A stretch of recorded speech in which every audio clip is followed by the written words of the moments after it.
Hello, Scrollgers. Smogan and Sysp here with another episode of Scrolls Rack. This is our fourth one, and this time we're going to take a current meta deck, something that's pretty powerful already, and try to adjust it for some of the new balance changes that are currently implemented on the test server.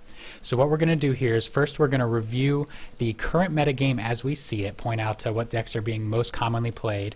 Then we're going to look real briefly at the changes on the test server and try to predict where that meta game is going to shift to. And then finally we're going to take this build you see in front of you, NRP's mono energy ranged build, and try to tweak it based on the predictions that we're seeing to be most effective that we can whenever this balance patch finally hits.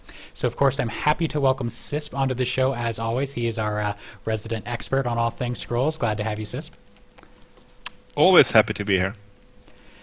All right, so I'm going to load up the list of decks that we see as the 6 most prominent decks currently. Which one of these decks would you like to jump into first?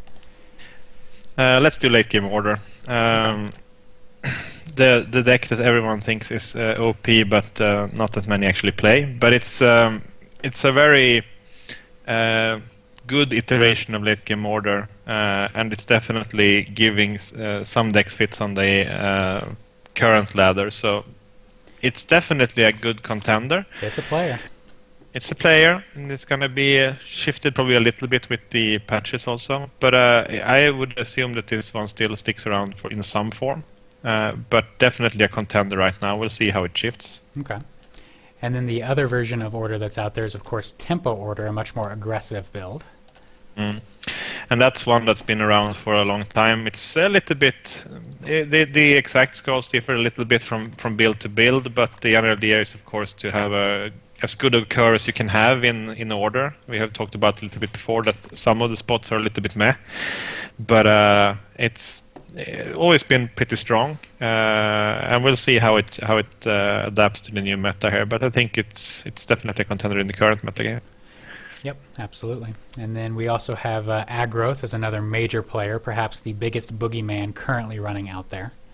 Yeah, and it's really this one and possibly also the Countdown 1 creatures bird version of Growth that is like the top dogs or top bears or top rats or what you will in the current top wolves maybe. Top wolves, yeah, top beasts. Great.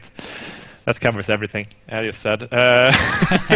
And no, but it's definitely a very, very assertive deck in the current meta, and it's also a little bit shaping the speed of the current meta since it's so fast. So it's putting a clock on a lot of decks and also pushing out some of the decks I think that could be a little bit better in the current meta. So we'll see how it performs after the balance changes, really. Absolutely.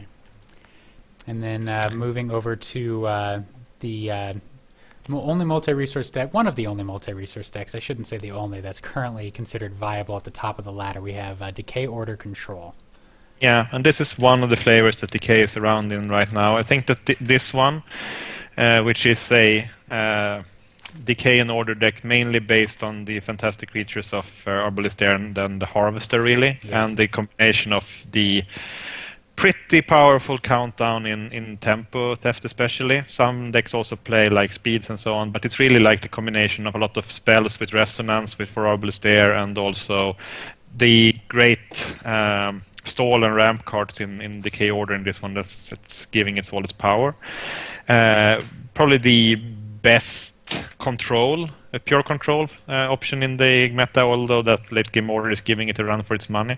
Sure. And then 2 energy decks are currently towards the top. We have the Automaton build, one of the stronger builds, another deck by Donkey74. Yeah, and as Donkey's decks usually are, this is looking extremely powerful. It also has some nice synergies on top of the already nice parts that with being able to play all of the good spells in energy as Bombard and Forge in Burn in State Machine along with Ramp and Explosive Play. So this deck pretty much has most of the tools to make it work, basically good curve and all of that. So pretty beautifully built deck. Then the other version, of course, is the one that we are going to look into, which is NRP's list is a good example of a energy mostly ranged deck basically that is a mid-range deck that has maybe a little bit worse of a late game plan because it has less ramp than the automaton deck, but it still holds its own fairly well, I think, and it's a good contender also for after the patch because it's very, very adaptable. Yes. And also plays a lot of the powerful. I mean, basically, it reads a little bit like the best of list in Energy. There's a lot of really key scrolls in there that this deck is able to utilize very, very well, such as Machinated and Burn and all of that. So everything that looks a little bit overpowered is in the deck, basically. So and also has notably the push and resistant featured as well, which is a great card in the current meta. Yeah, very well positioned right now. Yeah. And I think that those are the main contenders. We have a couple of outliers that we can just mention briefly. We have the Growth Decay combo / control deck based on Budding Retreat and Scandinavor. That's been running around a little bit, basically playing out a lot of creatures and killing them with mass spells, drawing scrolls as they do, and then also getting resources while doing that. So basically infinite cards and infinite energy or resources. So that's basically... Yeah, I mean, and then the rest of the deck is playing like a control deck to get to that point. So it's not very frequent, but it's something to watch out for. And the other one, the boogeyman that we all really like to play against, is of course the build your own battlecruiser deck with mainly growth, mostly wildling or a brave, but then warding it up so that the opponent can't deal with it, pumping its health out of rituals, and then just going bonkers with eventually ending up with a relentless, enormous creature that just kills a row in a single blow, basically. Superman deck, God deck, goes by many names. Still looking for kryptonite for that deck. But. Yeah, definitely. The only really weakness is that it's inconsistent. That can be countered by some stuff, but it's definitely something to look out for what direction it went with the patches, basically. So I think that's a fairly good idea of the meta. And if we look at the current meta as it is, I think it's a pretty healthy meta. It's fairly varied, and you can also see that most of we even have a sprinkling of combo in the last two decks that we mentioned, but we also have like aggressive decks, we have mid-range decks, we have control decks, so pretty much the entire pie of speed and angle of attack is present in the current meta. So hopefully we get a meta in the after the patch that's as healthy and varied, if not more healthy. Or if not more healthy. I mean, there's definitely some you can see there's some tendencies of like maybe aggro being a little bit too strong and so on. But overall it looks fairly well balanced, I think. Everything but Decay and even Decay slips in a couple of different multi-resource decks. But most strategies and resources can be played, which is nice. Mono Decay is suffering a bit, but it's probably tier 1.5 to tier 2 in the current meta, like if you do the poison builds and all of that. But it's probably about to change a little bit with this patch, hopefully. So. Yep, I think so. And we'll go ahead and take a brief look. We're not going to go scroll by scroll necessarily. That information is available elsewhere, but we're just going to highlight for each resource the changes we think are most likely to affect the metagame, so that when we're tweaking our own deck, we can keep them in mind by predicting overall. That's our goal here, is to predict which of those meta decks are going to remain as powerful or become more powerful, so that we're ready to combat them. So do you see anything in growth that you think will make a change? Earthborn Mystic, which frequent viewers of my shows, whatever shows they may be, have noted that I constantly complain about this scroll, and it finally is being nerfed a little bit down to 3 health. I think it's a reasonably impactful change, makes it much more difficult to just kind of play it out in front on round 3 to protect your Brave and still get value later. So I actually like this change a lot, and I think it brings it quite a bit more into line. It's a very good change, I think, in just shifting it a little bit and see where it ends up. It's still a very powerful scroll with a lot of abilities tagged to it, but they kind of nerfed the secondary function of being a really good blocker on turn 3, which might bump the Terrain Brute a little bit also. It was already a pretty good contender in a lot of the decks. I played it, for instance, in my growth decks that were fairly centered around creatures, as a very powerful scroll that could usually attack at least every other turn for 4 damage. So basically plays as a 4/4 in that deck, and I think that this change might actually bump it into more decks, so we might see more brutes going forward, and maybe slightly less mystics. Yeah, you have to now think about when you're playing Mystic and not just throw it down quite so willy-nilly. And that's what we like with these changes, so we can see how that will affect. Yeah. Then the other possible, I think, change here that might do anything. There's a lot of changes to underplayed scrolls. I don't think that any of those are None of them are going to become players by any means. No, I don't think so. The possible one is Verdant Veil. It's a little bit shifted in cost, but probably not a big impact on that deck that wants it, which is the combo deck. If you really want that effect, you'll pay 4 for it, just like you'll pay 3, I feel like. And it is a slight nerf, but... Yeah, it still fits a little bit. It fits on pretty much the same place on the curve and all of that, so I don't think it's a massive shift that will like push the deck completely out or anything like that, but we'll see. So we still got to be prepared for the God deck. We still have to be prepared for aggro, but maybe we aren't quite as scared of the Earthborn Mystic. Could be noted also that for later purposes, that if Chrome gets any play, it actually still also is only melee, right? Yes. Now it's destroyed in combat, which might be good. Yeah, they did change that. Okay. Yeah, so it's actually if there is like an increase in range, then this one actually becomes a little bit better than before. On the other hand, if the range is energy, then it still dies to a lot of things. So and it's not a good blocker to hide behind. So we'll see. Because they're going to get burned. It could be good to note just that the change is there as well. Yeah. Decay obviously saw a lot of changes, so it's impossible to predict exactly what's going to happen with all these changes, but we're going to give it our best go here. The change that everyone is most excited for, of course, is Cluster Hex, which kind of is heralded as the new Bloodline Taint. I'm gonna bet that it might not be that exactly. It's still, if it is a Bloodline Taint, it's marginally worse. I think it's worse. Just because of how big the cost is, and it's definitely much less playable in multi resource decks. So I don't think it's like heralds the return of Poison Decay necessarily. The biggest impact for Bloodline Taint wasn't necessarily, I think, that the change was happening, that it went down to 1 curse and the cost was changed.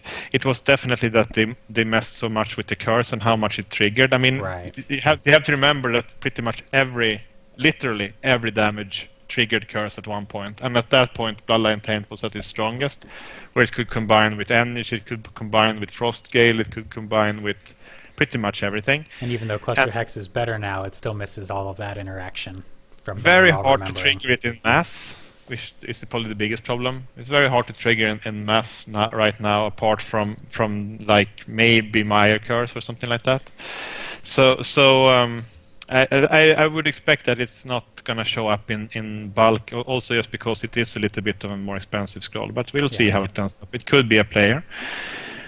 Anything else that you see is big? The Halls nerf, I think, is a little bit of a nerf. I don't think that decks that are playing Halls will cut Halls necessarily, so I don't think it'll cause a shift in the metagame in that fashion. But it is relevant that this does weaken the late game plan of any deck that wants to include it by a little bit.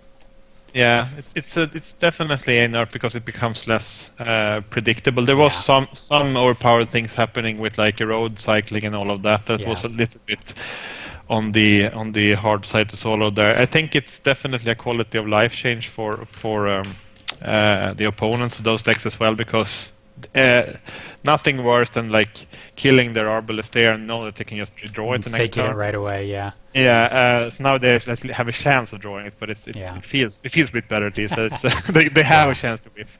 So definitely a nerf, but we'll see how much impact it ends up having. Yeah, I think Blightseed is a potential player. Yeah, I think if they went through with the change that they were originally eyeing was going down to 2 cost, which is a little bit unusual for them. They usually are very stepwise in their changes. Yeah, just look at Essence Feast and how long it took them for them to get down to 2 costs there instead of 6, and adding on more effects. And you can see how they like to change them in steps. And I like that approach. This one is ticking down, so it might see a little bit more play, but maybe not a massive player. And of the other ones, well, Monstrous Brood going down to 4 from 5 is like a little bit scary with when there's actually a deck playing that now. Beetlestone becomes a little bit better blocker there also. We were looking at that in the last episode of like eyeing the one cost blockers. Yeah, the Scavenger Construct, and this is an alternative for that. But that's not a big meta player right now either. Yeah. And Mangrove being poisonous could be a thing. It won't change things on its own, but it will find its way into some decks, including several that I've got planned out. I'm excited for. And then maybe my Asmowell could be a thing. It's little bit like Charge Coil, definitely Charge Coil, I would say, but it's something along those lines. So it's interesting. Yep. That's one to look out for, I think. So quite a bit going on in Decay, and there's some other things in there that might be important, but those are the kind of the highlights. Yep. Order, there's quite a few changes that really interest me. Probably the biggest changes, I think, are in here.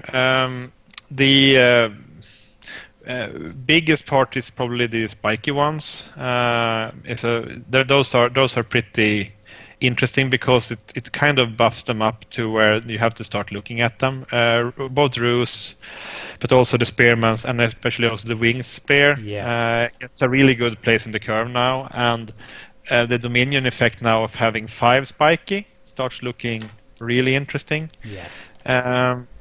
It actually starts to bring the counterplay of range and spiky up a little bit as well, because range has been viable for a long time, but it's been a little bit like a dud keyword, only triggering certain scrolls. It's just like for bombard. That's what it's for.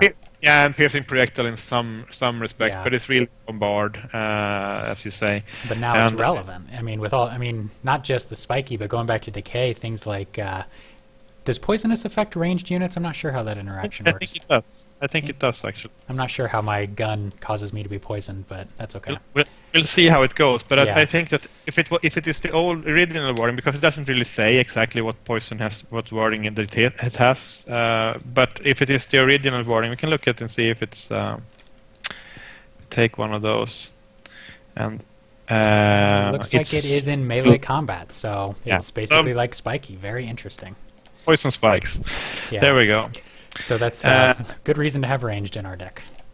Yeah, so more incentive there, and I think that's also it's a good, interesting thing that can look for. If the meta shifts in that way, then that counterplay become a little bit better more. I mean, basically, the buffs to spiky and poisonous, like adding that, actually is a buff to ranged also in a sense.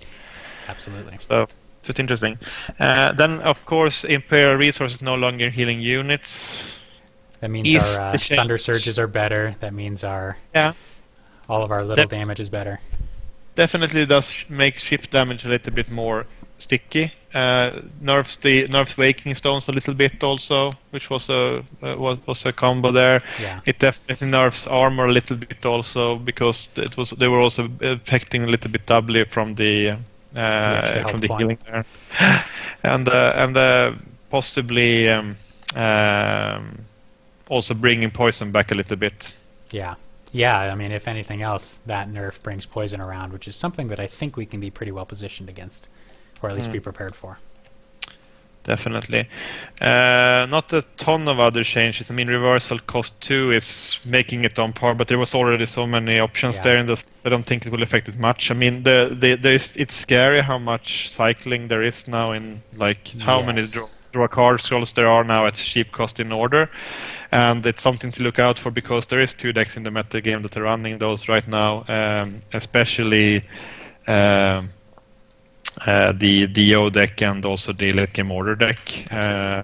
Love that. So there could be a couple of those entering. I don't think it's a three-off, but it might then end up as a couple of those sprinkled in those decks. And that's so lots of changes. I mean, then not the other ones. Yeah, the Shrine nerf isn't necessarily going to affect anything. Other not going to change much. Prisoners of Wars is interesting because it's another build around that kind of enters the fray now. There might be a deck there. I don't like the design of that, but I can definitely see that there might be a deck there just because you can drop a copper and all of that. And yeah, it's interesting. It's an interesting change. And then Gallant Defender attack is probably not that big. It's probably still going to get played, but it could be considered now together with the spiky units now. Now it has the exact same stats as Ducal Spearman. Ducal Spearman especially, yeah.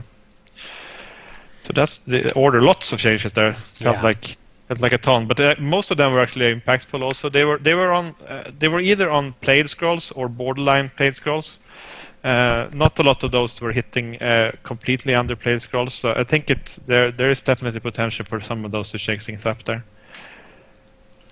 And then finally we land on Energy, which is our, I'm glad that's last in the list because that's what we're going to focus on with our actual build.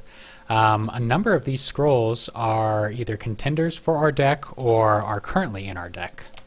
And you can see that a lot of these changes were...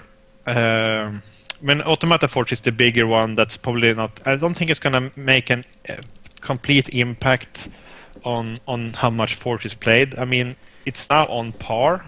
Yeah, it's no longer quite as strong, but it's still very playable. And maybe it changes where you play the Forge more than if you play the Forge. Yeah, I mean, definitely. But it's still very much on 4 health for 3 cost is absolutely acceptable.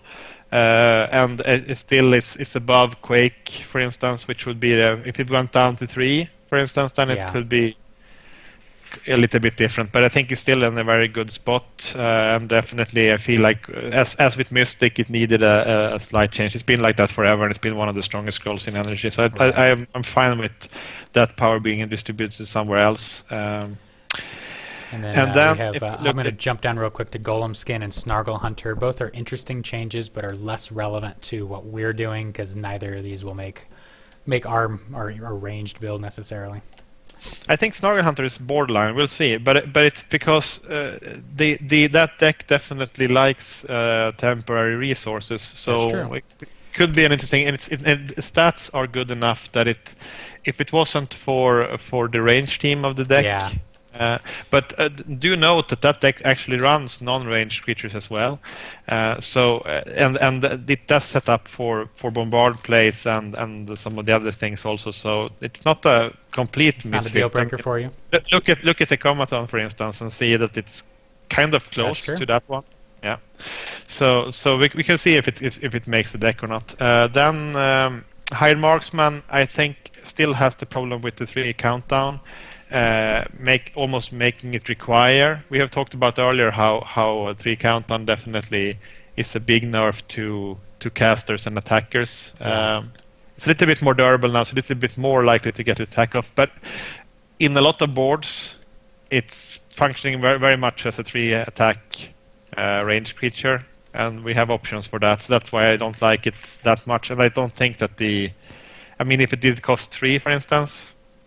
We could start considering it, but it's still at 4 health with 4 cost, 3 countdown. Probably not to want there now. So I think that won't change much. Probably still won't see much play. Can Automaton is interesting, I would say. Now it's like pretty good stats, and that extra health it goes a long way also together with the armor. So it's that point is more than a point.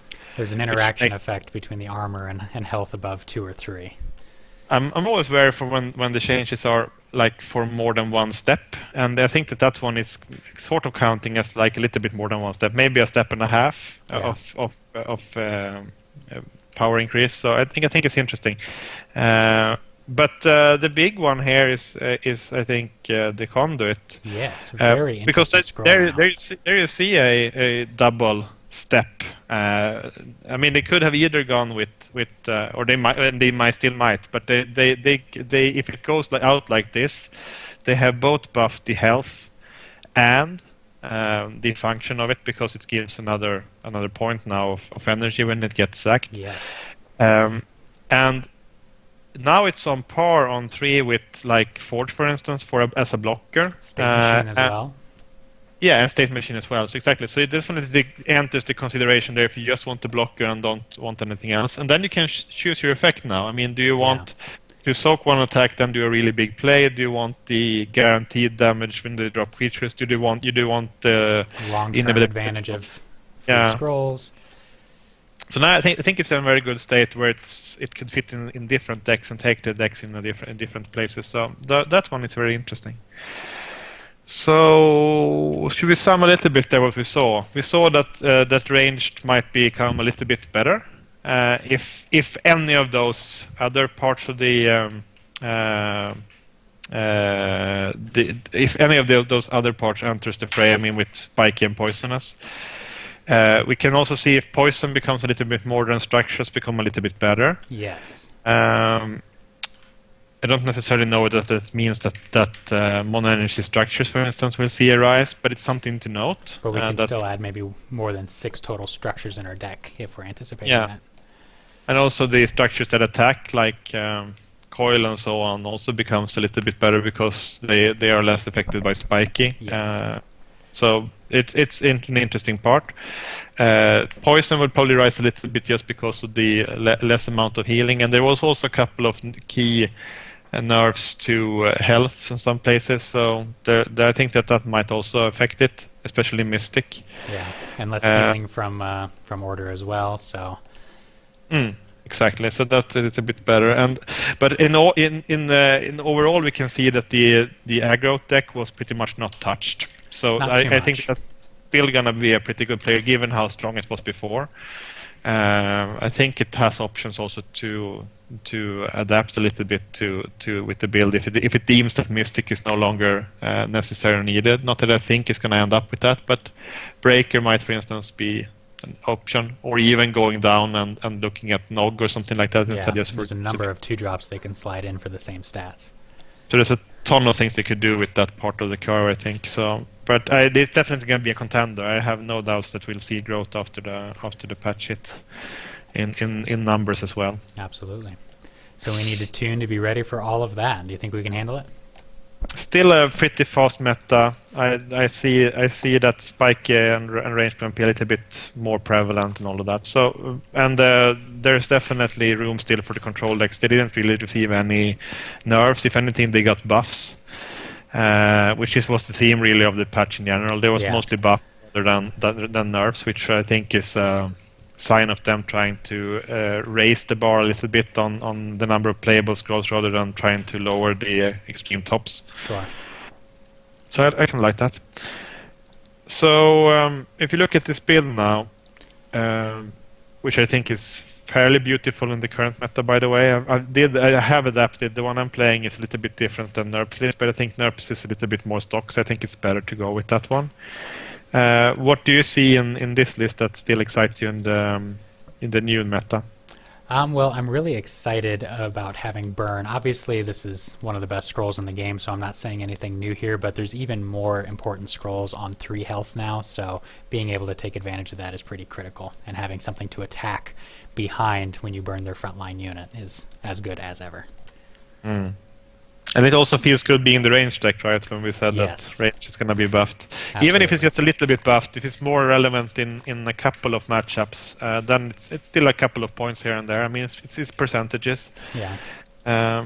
So a little bit more win percentage for us on just in those matchups for those particular reasons.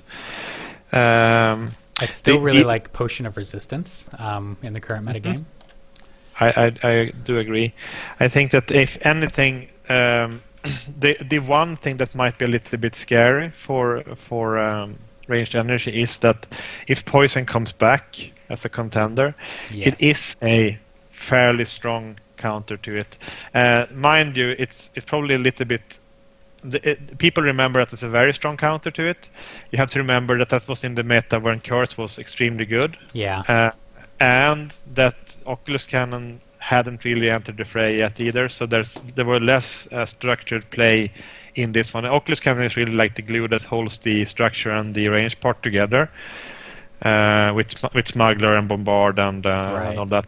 This deck is even actually playing Overdrive, mostly for Forge and Cannon, but I would say, I mean, 80% for Cannon.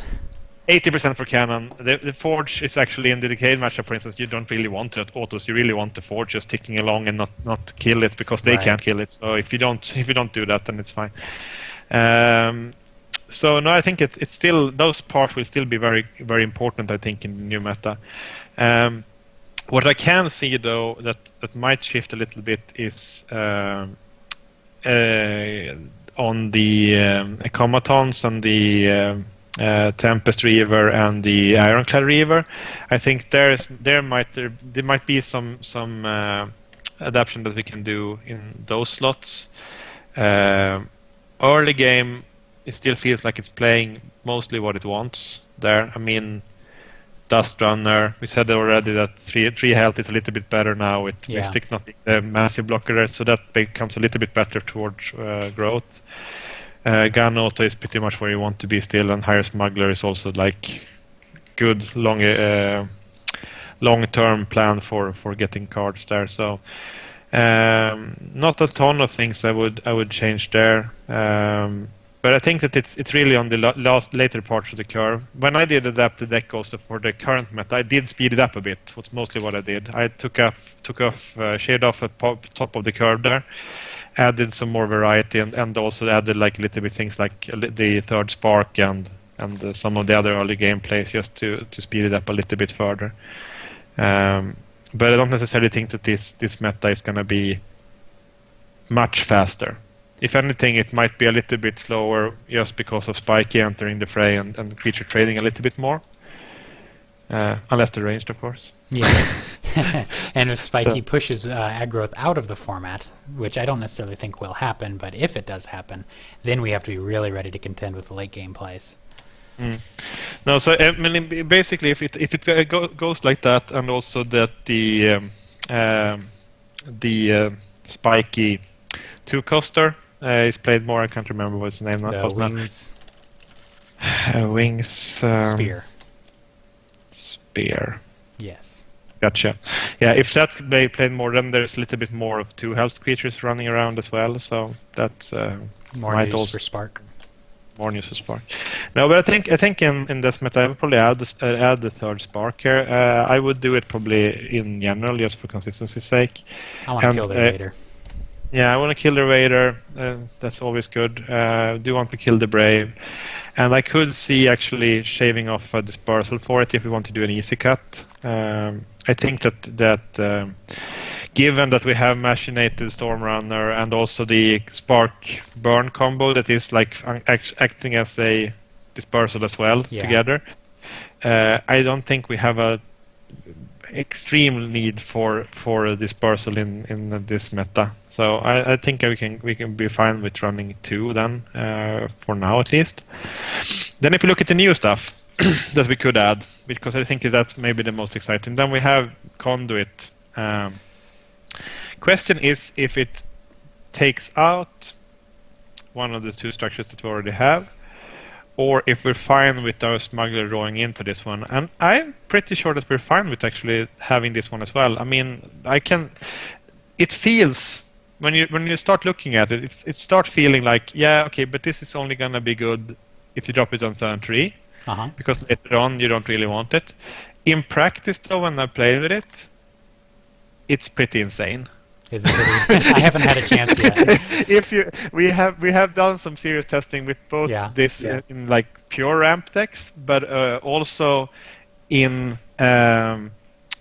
just regular range decks, and it's one of the scariest things that can be dropped.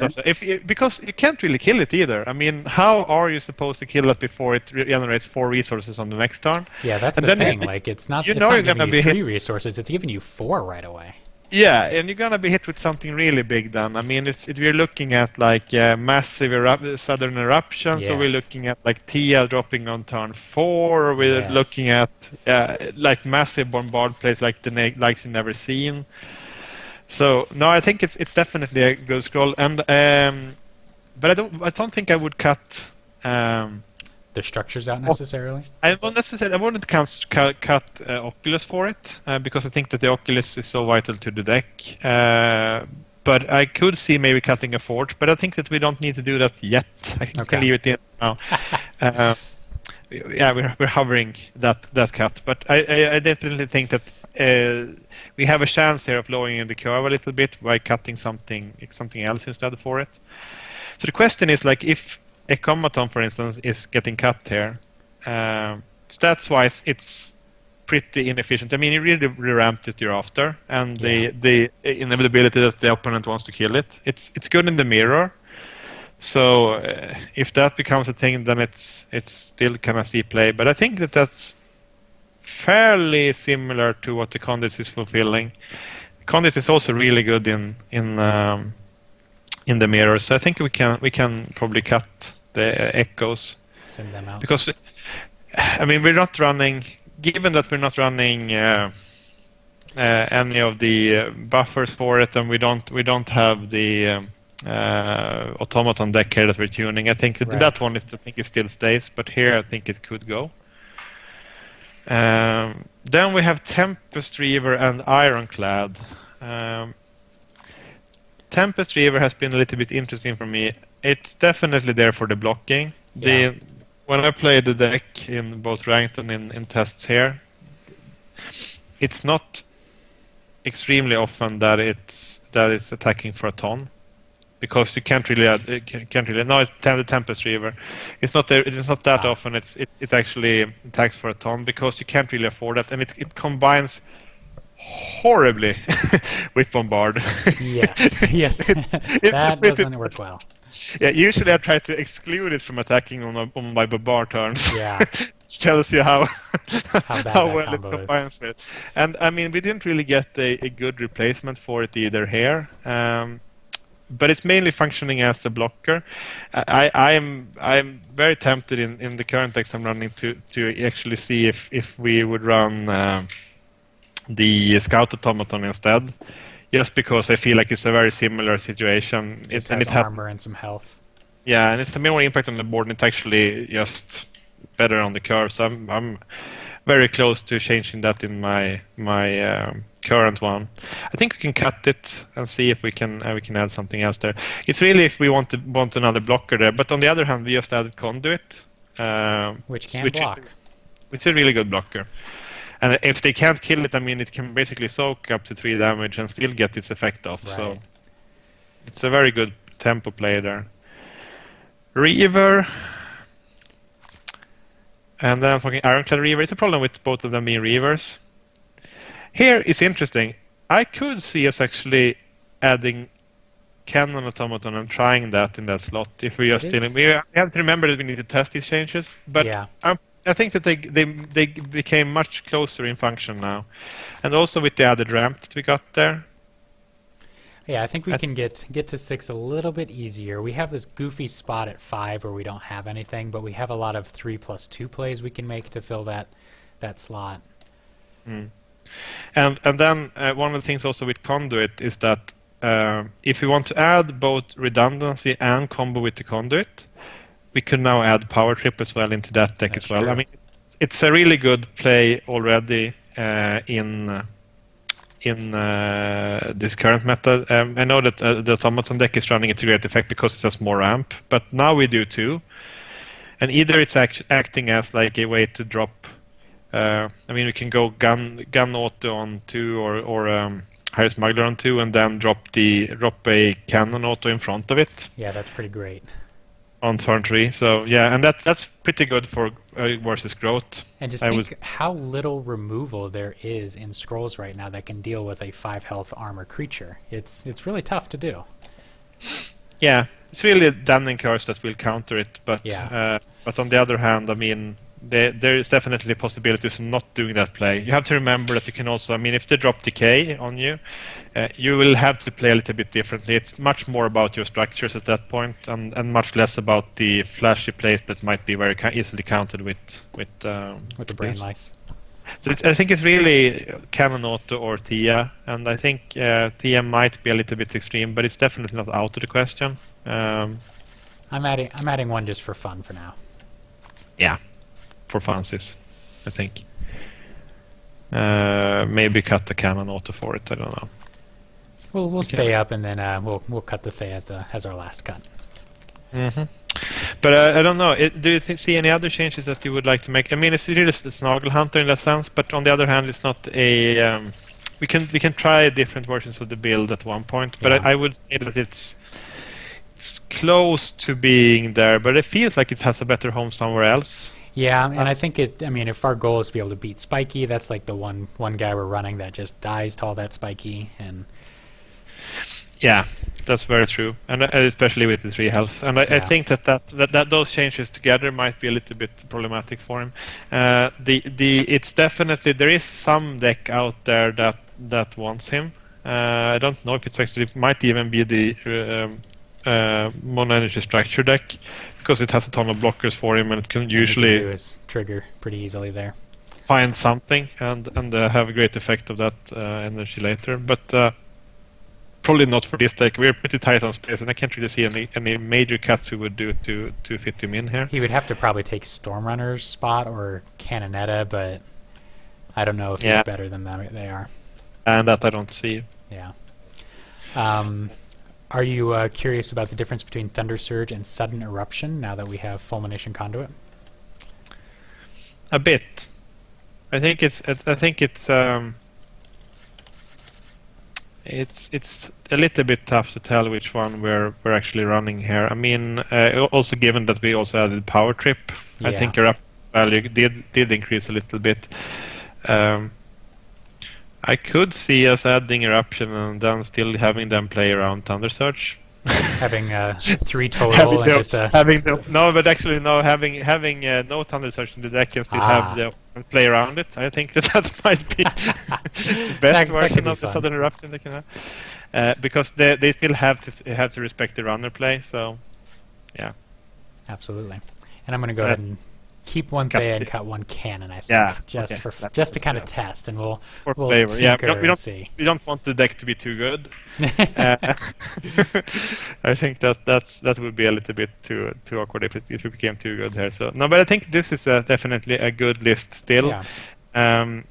It didn't change a ton, but I think it took into consideration some of the changes that was happening in the meta, like adding a little bit more ranged, taking advantage of some of the scrolls that were very synergistic we wanted to do anyways, and then also trying to counter some of the themes like the poison and everything with adding a little bit more resiliency to that. I think poison might be a problem we for do the deck. A lot of low health units still. A lot of low health units, and you don't have any healing, or you basically have to kill your own creature to get rid of infectious blight, especially. Yeah.